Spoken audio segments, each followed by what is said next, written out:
So our next speaker this morning is Mark Verbrugge, who's presently Director of Chemical and Material Systems Laboratory at General Motors Research and Development. Mark was trained in chemical engineering at the University of California, Berkeley, and has done research in a very broad variety of areas, mostly related to material science and electrochemical processes. His interests have spanned from advanced battery research and supercapacitors and fuel cells and so on. He has been the recipient of numerous awards. I'll just mention one, the Lifetime Achievement Award from the United States Council for Automotive Research. So he'll speak to us today about electrified vehicles.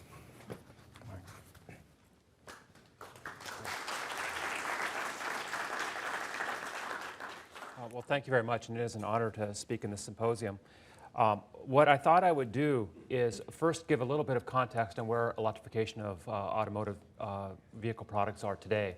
And then I'm going to talk a bit about surface coatings and thin films, and I thought that might be a good way to present a talk that's more or less accessible to a broad audience, and I won't get too heavily into, for example, mathematics or derivations or some of the more subtle techniques that are involved. So just to start right off for automotive context, you can almost plot any commodity, and what you find out is that it scales with GDP, and that's true obviously of vehicles as well. So what you see here are some green symbols for mature markets, and there you're starting to near about 1 car per person the way it's working out. And then if you come down here, there are some red dots for emerging markets. And you notice, for example, now this chart was made in 2010, but you notice that some of the countries down here have fairly large populations. And maybe just by way of introduction to get everybody so they're awake during this talk, I'm going to ask a question. General Motors, where do you think the most vehicles we sell are? Which country in the world? Yeah, China. So it's a very different world than it was not long ago. And so what you're going to see, obviously, is some of these countries here are moving up on this curve, and that presents a very large challenge for sustainability and global energy use. Obviously, imperatives that this symposium addresses as well, and indeed this building when it becomes fully operational. So this sort of follows up on that. Emerging markets constitute about half of the 2011 vehicle sales, shown here. Mature markets, a little less than that, actually, so emerging markets slightly greater. And if you look at China in particular, versus 2010, the growth, you can see that going from 2000 to 2010, from here over, there's an enormous change. You can see that graphically in these bar charts. You can see that the bars are obviously growing in terms of vehicle sales, which goes to the ordinate. And then you look at some countries like the US, that those bars are actually dropping. These are mature markets, and they'll probably level out rather soon. Similar evidence shown here, world population growing considerably in the vehicle park. And so one thing to keep in mind is the automotive business is a hyper-competitive business. A lot of countries are actually involved in it, a lot of partnerships between governments and automotive companies as well, because it ends up being a very large employer in particular. But in some sense, it's a very good business because it's about, if you look at this trend line, in the vehicle car park, total number of vehicles out there, it's about a 12% growth. And that's not a bad business to be in. Now, it turns out huge investments are needed, and the return on sales are typically not high in this industry, and that's why it's extremely difficult from a competition point of view. So with that context in mind, it's maybe helpful to just recognize where we tend to see automotive vehicles going in the future as far as sales. On the ordinate, we have improved vehicle fuel economy and emissions, so we're getting cleaner vehicles and more efficient vehicles. And then on the assist side, it has a few things going on. It's not just time, but also this diversification or energy diversity. So today, about 95% of all liquid petroleum is used for transportation. The dominant portion of that transportation is the vehicles that are used for personal transportation. That's a big problem for us because getting oil is politically difficult, to put it very mildly. It leads to issues associated with CO2 generation. And then you come into the whole issue around energy security and cost of energy in the future as we start to utilize our petroleum resources. If you can instead use other resources for vehicle transportation, you could obviously alleviate some of the problems for sustainability, and that's what's indicated on this abscissa shown here. So what's the big challenge? Well, the big challenge is that as you move up this curve into time and go to hydrogen fuel cells and EREVs, well, I would say we're living in an interesting time. The challenge is primarily cost. Now, it's always hard to separate cost and performance, but the fact of the matter is we have, for example, in GM's case, a fleet of fuel cell vehicles that can be driven today. It's in an Equinox platform. And it does everything you're used to seeing in a vehicle. It can be refueled immediately. It has very good range. It has very good creature comforts. You basically would think of it as a very nicely appointed vehicle. The problem, of course, is that the platinum costs or other catalysts are very, very expensive. The membranes are still high in cost. Those will likely come down with time. The joke in automotive is a John DeLorean engine, stainless steel bipolar plates, and it turns out you need a lot of stainless steel to make a fuel cell for vehicle applications. So those three things alone are significant in terms of cost challenges that need to be addressed. On top of that, the hydrogen storage tank typically is a 10,000 psi system, so very, very high pressure, holding hydrogen, and carbon fiber composite tanks are used, and the carbon fiber is expensive there. So you have some very large cost challenges, independent of some of the infrastructure challenges that must come along as well. Now, having said that, I'm optimistic in the sense that once you identify a problem and get a technical solution, engineers and scientists can start to work the costs down. And we haven't had a technical solution that really provided that kind of motivation in the past. We have it now. The other alternative that I'll mention here in this talk, and I'll cover now more in detail with the battery technology, are extended range electric vehicles such as the Chevy Volt. And in those cases, again, the problem is one of cost. The Chevy Volt does everything we want from a car, and it's actually doing fairly well in the marketplace today. The difficulty is it's about a $40,000 vehicle. And now there's a $7,500 tax credit that comes with it because it has the first 40 miles are electric vehicle, and so you can refer to it as an electric vehicle with a range extending internal combustion engine on it. And if you drive off that 40 miles, say if you go between cities, where cars are actually very efficient in terms of emissions, reducing unwanted emissions.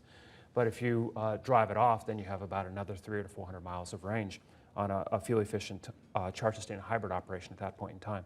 But again, the problem there is a 16 kilowatt-hour battery that's very costly that goes in the Chevy Volt.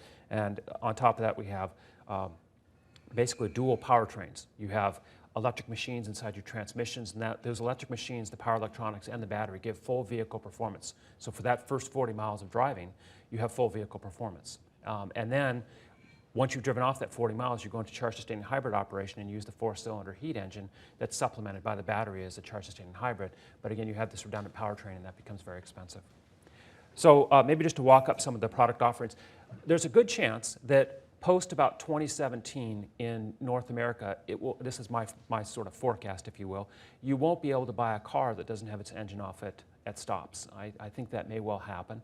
It makes a lot of sense. It's the lowest hanging fruit. If you sort of Paretoize what you want to do to make your vehicle most efficient, first and foremost, get the engine off when you're stopped. Second will be engine off at decels. And eventually regen braking comes in there as an important energy recapture event as well. But it turns out fairly minimal systems changes are needed when you go to a start-stop system, and even a half a kilowatt-hour battery is a little bit large for this application. You typically don't get any regen on these systems. In GM's case, our Opals, every major model has that available on it in Europe today. Europe is leading in the start-stop area, so to speak, primarily driven by Euro Stage 6 and also fuel economy considerations in Europe and smaller vehicles. If you step up a bit from that, this is actually a car I'm driving. It's an e-assist. We have it on our LaCrosse, the Buick Regal, and coming out soon, the Chevrolet Malibu. So this is a system that does have regen capture. It's a higher voltage system, about 100 volts. And the battery on board is about 1 kilowatt hour. And it has exceptionally good pleasability as a driving machine, so to speak. What I mean by that is what you can do once you start to hybridize a vehicle like this in this particular architecture, not if you have a single planetary gear set. That gets a little bit different, and that's, for example, on some of our competitor vehicles. But on this particular vehicle, you can fill torque holes easily, so you don't feel lags in acceleration. So you're used to having, even with an automatic transmission, as you drive, When the automatic transmission shifts from, say, second to third, you'll feel what's called a torque hole because there's no torque to the axle at that point in time. If you have electric machines, you can instead, when the torque hole is sensed, it can actually supplement that and give you a very smooth driving profile, in addition to being higher fuel economy, about 25% higher fuel economy in this case. And the stronger hybrid systems that we use, we call them multi-mode or two-mode systems. Here you have multiple planetary gear sets that allows you to basically have a low torque and low speed regime and a higher torque, a high speed regime as well. And you get more degrees of freedom than if you have a single planetary gear set. It turns out another aspect to keep in mind, in terms of hybridization and reduction in fuel consumption, we want to have very fuel efficient cars, and so you tend to think small cars in that context. But it turns out if you really go for bang for buck, the hybridization of larger vehicles, buses and postal vehicles would be a great deployment. That's where you get the biggest bang for buck. And so hybridization in a strong hybrid sense, what we've done is to go to our larger vehicles. Now, having said that, obviously the Volt is a small vehicle, comes off of the Chevy Cruze platform, and it's a very strong expression of vehicle electrification. So some of the attributes of the Volt are shown here. I mentioned a 16 kilowatt hour battery, and you can see it more or less, be it on its first 40 miles of range that's all electric, the attributes are shown here, or when it's on to its combined electric and hybrid operation, or electric and powertrain, conventional ICE operation. It has very impressive numbers as far as performance goes, and then fuel economy as well. And it's won obviously quite a number of awards. About every award I think you can win in automotive. And again, main challenges are we need to have higher energy density. That would help. We lose some volume particularly, but mass as well. We have to add mass to the vehicle, lose customer volume, packaging volume especially. But cost is probably the most important thing. Again, the vehicle sales are actually quite good. And if you said to people, what's wrong with this vehicle, the one thing that would stick out is you'd like to get the MSRP down. I mentioned the idea of a $40,000 MSRP, and then you have a $7,500 tax credit.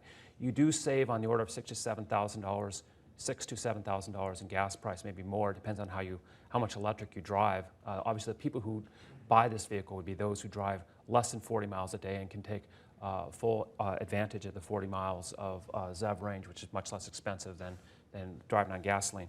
So once you come down to the attributes in terms of cost reduction, you're around a $25,000 to $26,000 car, and it actually isn't so bad in terms of value proposition. It's hard to get people to recognize that it's good to pay more upfront to save money later. And one of the very disappointing things we find in automotive is that when you look at payback periods for a car, the average car buyer, it's actually about 3 years. So if you say, well, you can save this much money over a 10-year life, and the battery has a warranty of 8 years in this vehicle, but you can think of it as a 10-year vehicle for sure. It's that's too long a time period for most customers in terms of what they'll appreciate in payback. So now I'm going to go into a little bit of review and some new work in lithium-ion batteries, and I'd like to sort of focus on at first, why do lithium-ion cells fail? That's important. I just mentioned an 8-year warranty, and I mentioned on the Volt it's a 16 kilowatt hour battery. Well, it's 16 kilowatt hours because it only needs 8 kilowatt hours for the actual 40 miles of ZEV range. It's 200 watt hours per mile for energy consumption. It turns out you can do the math and you get 8 kilowatt hours. We add 2 kilowatt hours on either end so that at the end of its driving event, it can be a charge sustaining hybrid, so about a 2 kilowatt hour strong hybrid. At the beginning of its driving event, it's fully charged, but it actually only resides at most 85% state of charge. That leaves us room for a good regen braking. But then we add, so that brings you from 8 up to 12. The other 4 are more or less because we're concerned about life in that battery pack. We wanted to make sure we could offer legitimately the 8 years of warranty, and it should actually be much more than that. But obviously, if you could take that 4 kilowatt hours off, or some very appreciable fraction of it, you'd reduce the cost of the battery quite a bit. And so understanding warranties and life of batteries is very important for these systems. So just a little bit of electrochemistry that's relevant here. What you see is in conventional lithium-ion batteries, they're about 4-volt systems, and they're shown here, typically a metal oxide or oftentimes a spinel. And that's coupled to a graphite electrode. By one item just of note, we think of lithium-ion batteries as rather recent, and they are in terms of technology, but if you go back into literature, intercalation of graphites was taking place in the 1800s, and so we tend to stand on the shoulders of researchers from long before our time. But at any rate, what's also shown here is the electrolyte stability window, in green to the right. So I mentioned that the volt doesn't go to full state of charge at the top and bottom, and that tends to actually help it on the stability. Another thing that can be done, and people are doing this in more recent times, iron phosphate versus graphite. So now you've lowered your positive electrode's potential. Or another one that I think is of most interest for start-stop applications, lithium titanate negative electrodes. These are basically materials that when you insert lithium inside of them, when it takes up, acts as a host for the lithium as an electrode, it doesn't expand or contract appreciably, and so it has very high stability, very high cycle life. The difficulty is now you have to pair that with a positive electrode, and you don't want to get outside of this window, and so you tend to have low voltages when you use lithium iron phosphate positives or when you use lithium titanate negative electrodes. But the trend has actually been to go to those electrode systems. Now, especially for power batteries. Now, what I'd like to say next is to convince you of the importance, if you will, of what's referred to as, and I'll talk more about this, the solid electrolyte interface, or the coatings over the electrodes. And what I want to mention is that if you take a high surface area platinum electrode, it turns out that you'll see solvent oxidation at about 2.1 volts versus lithium, right about here where the dotted line is. That would mean none of these reactions are accessible. You just start oxidizing your solvent that is typically used in this green window over here. And similarly, you see it on the first cycle, and I'll show a slide on this, the reduction potential from a strict thermodynamic point of view is at about 0.8 volts for the solvents. So there you're reducing your solvent. So from a thermodynamic point of view, which is often true of many battery systems or of practical interest, from a thermodynamic point of view, a lithium-ion battery shouldn't work. The only reason it does work is you have protective coatings over the electrode surfaces that form either in situ or you can put them on ex situ.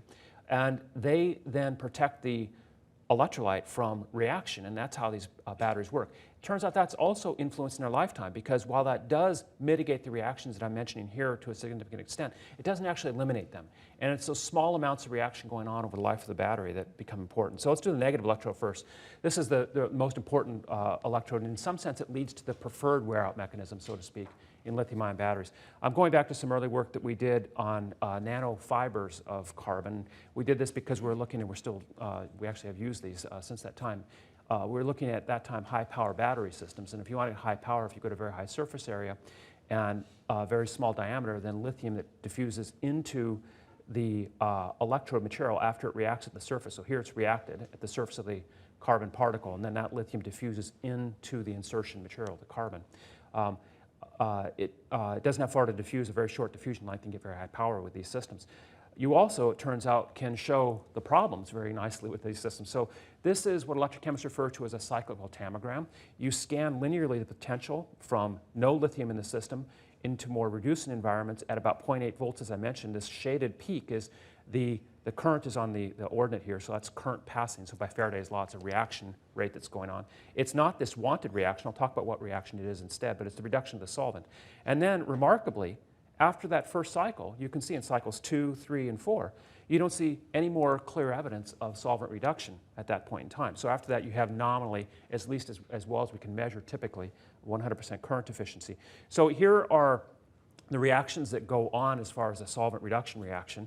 And you can either write it as electrochemical reduction with the lithium cations and the electrons, or you can recognize that under equilibrium scenarios, you can combine these into a neutral combination of just lithium. And the point is, when the graphite gets to very high states of charge, it has a lot of lithium inside of it. When you charge a lithium-ion battery, all the lithium's over in the graphite electrode. It's very reactive at that point in time, and it's so reactive that this reaction occurs, and you can think of Le Chatelier's principle driving your reaction from left to right. And what happens at first is you get these inorganic layers, and it turns out you get about 2 nanometers of this lithium carbonate. Think of it as a ceramic, if you will. And that grows to about 2 nanometers. Other species are in that inorganic layer as well, but lithium carbonate's easiest to point out to right now. You also see gas evolution, so you have some ethylene evolved.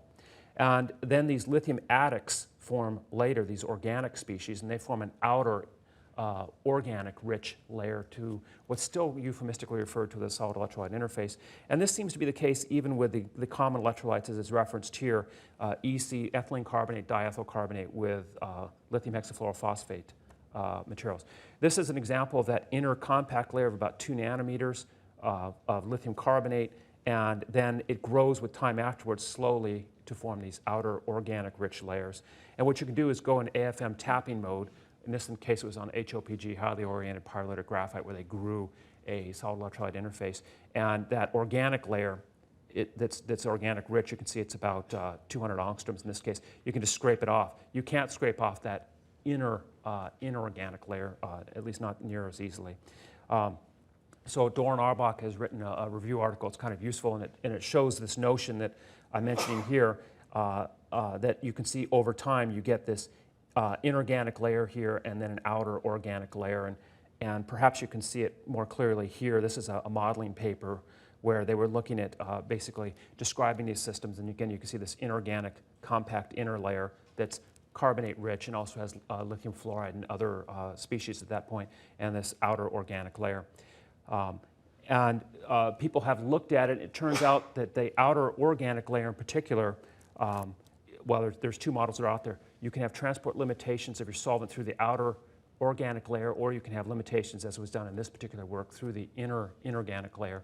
And the transport limitations, that is, the lithium reaction occurs inside the solid electrolyte interface adjacent to the graphite. So lithium has to diffuse through that solid electrolyte interface. That gives rise to a transport limitation. And so what you see is that the thickness of these layers tends to grow basically with almost a square root of time dependence. And they used numerical modeling here, but they found out that their exponent when they approximated the thickness was about 0.4 in this case. So that's the negative electrode. That's how the protection occurs in situ. After the first cycle, you form that film at the graphite electrode. At the positive electrode, you have a similar situation. Now, here's the article that I'd mentioned, and others have followed up on this kind of work. This is by Novak and Vilstich. But you can see at about 2.1 volts versus platinum, over platinum, you can actually break down the solvents that are commonly used in these systems. And at the positive electrode, again, you get these rich layers, organic as well as inorganic, that tend to grow and passivate then the solvent oxidation there. Generally speaking, it's less of a problem. I would put one caveat to that. As many people who are working in electrochemistry know today, we're going to higher and higher positive electrode potentials, actually in contrast to what I showed on that earlier chart. And that's to get more energy out of the systems. Higher voltage means higher energy. But now we're really taxing our electrolytes as far as having positive electrode stability. So one of the big problems, turns out, when you go to all of these metal oxides that are used, almost every one of them, with few exceptions, vanadium oxides may be an exception there, but they're extremely expensive for automotive. Generally speaking, they have a lot of manganese in them.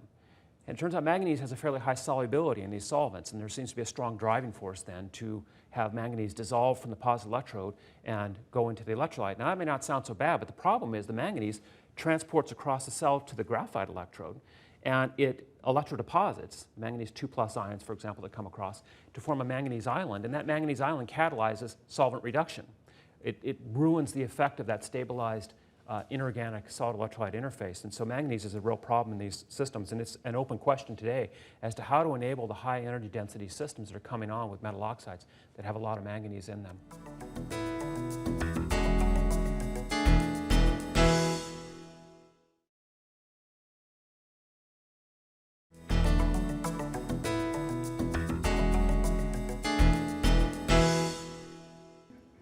So what I'd like to do now is look a bit at surface coatings, and this is some early work that came out of the group at NREL, and basically atomic layer deposition, which has been around in force as far as a lot of people using it since about 2004, 2005 timeframe. This was a molybdenum oxide and alumina over it. The same thing happens with, we found with graphites and titanates, and the basic notion is sort of interesting. What you can do, what they're showing here is if you coat a particle before you make an electrode, you put this insulating layer, in this case alumina. So this is, instead of having the solid electrolyte form in situ to form, let's say, lithium carbonate layer, you instead coat the particle with an insulating, hopefully optimally selected material, in this case alumina, that can allow lithium to transport through it, but acts substantially as an insulator so electrons don't short right through and react with the solvent.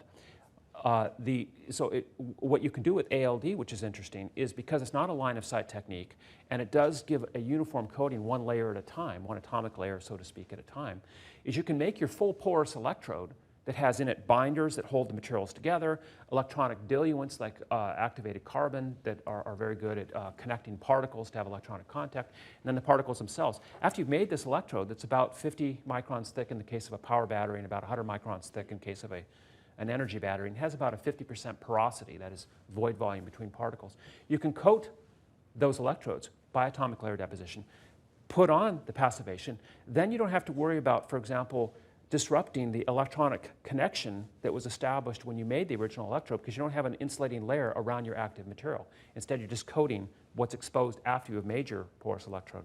So at any rate, this is an example of the same type of method, alumina ALD, on a silicon electrode. I'll talk a little bit more about silicon. It's sort of a next generation high energy density system. But you can see the figure of merit that's quite important that I'll come back to is the current efficiency. So here's the current efficiency when you coat with alumina, this high one, this high value, and it's nearly 100%. That means there's very little solvent reduction going on at the silicon surface. There's actually still too much in this case, but it is significantly reduced. And you can see here by the squares, this is the current efficiency of just silicon without any alumina on it. And you do start to form a bit of an SEI, so to speak, on it. You get a little bit higher current efficiency with time. I'm going to come back to that point, though, and talk about how high the current efficiency has to be. It turns out silicon nanowires, and this is sort of my view of how this stuff will go in the future. Silicon is our probably best next generation negative electrode material. It still has a lot of reaction with the solvent. The problem is that silicon expands so much that it's hard to stabilize any sort of surface coating, be it in situ formed or ex situ. But if you make the nanowires or nanoparticles small enough, then surface forces become very important, and they tend to give a better adherence both for the coating itself and as well as for the structural integrity of the silicon itself, and you get improved performance.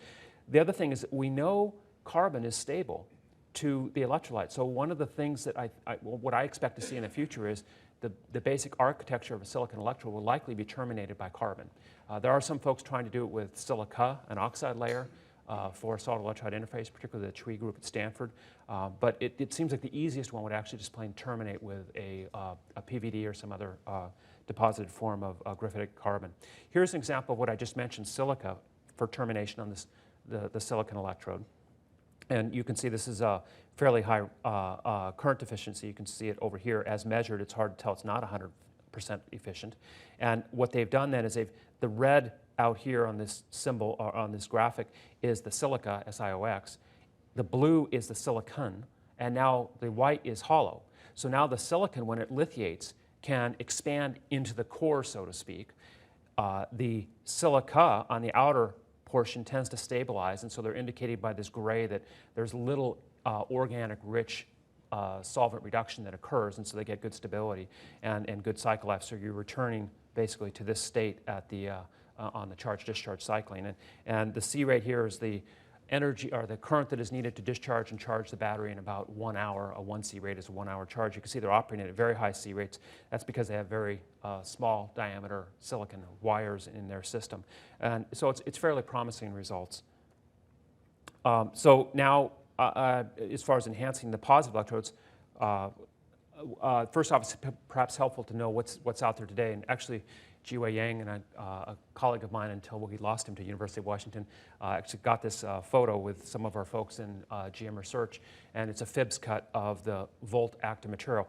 And so what you see is, and unfortunately I have a movie that didn't get loaded on this computer, but there are surrounding NMCs. So this is nickel, cobalt, manganese layered oxide. So think of it as MO2, where M is nominally 1/3 nickel, 1/3 cobalt, and 1/3 manganese, and then O2. That's in these regions surrounding this larger particle. This larger particle is spinel, and it's a doped spinel, so LiMn2O4, with excess lithium on fabrication. And if you drill down through this Fibs cut, you can keep on taking Fibs cuts and make a movie. What you find out is, both in the case of the spinel and the NMC, it's about 1 micron subparticle. So you might say the primary particle, these are secondary particles or agglomerates. The primary particles are about 1 micron in size. And you can see clearly the spinel just by doing some of the elemental analysis, and this is the large, again, spinel, and the manganese map shows a lot of manganese. Here's a little bit less in the outer surrounding NMC, and of course the cobalt and nickel tend to show up stronger in the outer, you can see particularly with the nickel, outer NMC, which is shown here. There's a real quandary out there in the literature as to why this material actually works as well as it does. This is a really interesting paper, I thought, by Sanyo, and it was one of the more Edisonian papers I saw, where they ended up even doing things like taking and putting at the top of the electrode in a flat plate arrangement NMC, and the next below it the spinel and trying to see if they still got the stability. And it does appear you have to have intimate mixing, but they've tried all sorts of methods to try to figure out why is it giving this stabilization. And it's actually still not clear why an intimate physical mixture, not alloying, but an intimate physical mixture of these two components gives rise to very good stability. But again, that's more or less what's in the Volt positive electrode today and state of the art for many positive electrode technologies used in traction applications. Here is Al2 over lithium cobalt oxide, and this is again an ALD coating, and what you can see is that you get improved, reduced fluoride emissions from these systems and improved capacity retention. So this is again coating over the positive electrode, so you're putting on a synthetic solid electrolyte interface on that system as well. And the other thing that is happening that's related to the surface coatings I wanted to mention is going to core shell geometries. And so you can think of in a positive electrode material, it turns out, well, you still have to worry about manganese dissolution. From a thermal point of view, it turns out manganese is a much more preferable species to have adjacent to the surface, adjacent to the solvent. It's exotherm as far as reacting strongly in a thermal event is much greater, much reduced with manganese over nickel, for example, or cobalt. So in this case, some researchers at Argonne put a manganese-rich core metal oxide over the nickel-rich, a manganese-rich shell over a nickel-rich core. The nickel systems tend to give, LNCA is an example of this, lithium nickel cobalt aluminate, they tend to give very, very high capacities, relatively speaking. The manganese systems don't give as high capacities, but give you this abuse tolerance, if you will, and so it provides a very good compromise, and they get very good results, as is shown here. So this is their core shell material that's mentioned that has the manganese-rich surface. So again, people are looking at these sort of architectures where they're engineering, if you will, very, very thin surfaces, typically on the orders, in this case of microns, but typically going down to the order of nanometers for surface layers. And the last thing I'll mention, I talked about earlier that what we're looking to for next generation positive electrode technologies that are more achievable in the near term, I would say the 5-year time frame, came out of Argonne National Laboratories actually again is this high energy, high voltage layered lithium rich material. One of the problems with this system, as I mentioned earlier, when you go to high voltage, the electrolyte tends to react. And with the positive electrode, and these positive electrodes, when you go to high voltage, the oxygens are just basically hanging out there. They're very reactive at that point in time. Turns out that it looks as if vanadium can help to stabilize the positive electrodes. Vanadium has another attribute. It's electrochemically active. There's a couple good things about that. If you use it as a surface coating, it will tend to expand and contract along with the underlying material, and so you have a better coherence of your surface coating. If you just plain use it as what was done in this case as a physical mixture, it tends to provide some stabilization. And what's seen here is you don't have the oxygen evolution. You can see in this right graphic in particular, that's because you can see the pressure is much, much lower when you have the vanadium coating, so you don't have as much oxygen evolution from that first cycle conditioning of your high energy material. So those are some modifications of materials that we're seeing in batteries today. What I'd like to talk about now is just plain going to thin films. And it turns out if you want to get transport properties and mechanical properties for battery electrode materials, perhaps the easiest way to interrogate these systems is by using thin film geometry. So I mentioned the importance of silicon. One of the things that you find, this is an interesting paper or plot out of Adam Timmons' thesis, former researcher at GM, and you can see the moles of lithium per cc of active material, so per unit volume of active material, and the relative expansion, and you can see it's about 300% for silicon. And graphite, you're down around the 5 to 10%, so much, much lower. Obviously, trying to stabilize these systems, as I mentioned earlier, is very difficult, and we need to understand the mechanical properties of these systems. So graphite's over here, carbon, 372 milliamp hours per gram. Silicon, theoretically, is the winner. It's an order of magnitude higher in capacity, both in terms of capacity per unit volume and capacity per unit mass. The difficulty is this 300% expansion, and how do you actually control that, and how do you get a stable interface in those systems? So what we find is that when we look at the capacity versus cycle number of just plain thin film silicon, it does fairly well for a while if you make it thin enough in the film thickness on the order of about 100 nanometers because there's good adherence then of the active material to the substrate, the copper current collector in this case. However, you still see this on the order of about 7 microns, this distance between cracks in the silicon. And one of the things we thought of then was, well, maybe what we need is stress relief. Now, this doesn't solve the chemical degradation of the surface, but it does solve some of the mechanical degradation that occurs. And so we made up, by just playing very straightforward lithography techniques, 40 micron by 40 micron pads, 17 by 17, and then 7 by 7 micron pads. And sure enough, what we found is that you could stabilize at a much higher capacity the 7 by 7 micron pads. In this case, it's referred to as a 2000 mesh system. And you can see the voltages look much more stable at that point in time. We could then use optical methods to measure the stress in the thin film by seeing the curvature set in on a electrode substrate that was made sufficiently free at its edges and then shining the laser beam in, the optical beam in actually, and seeing the deflection. And sure enough, what you find is that if you have a continuous film, here's the stress and here's the voltage response. This is for a constant current, in this case lithiation and then delithiation of the silicon. And this point at which the stress bends here it's basically going into a flow stress condition. Whereas if you go to the pattern, in this case 7 micron by 7 micron films, now you see an almost elastic behavior, excuse me, and so it's much more reversible, both electrochemically as well as mechanically, and it shows that the stress relief is working quite well in that case. And you can do a very simple force balance using published values for either the yield stress of copper or the interfacial stress between copper and silicon.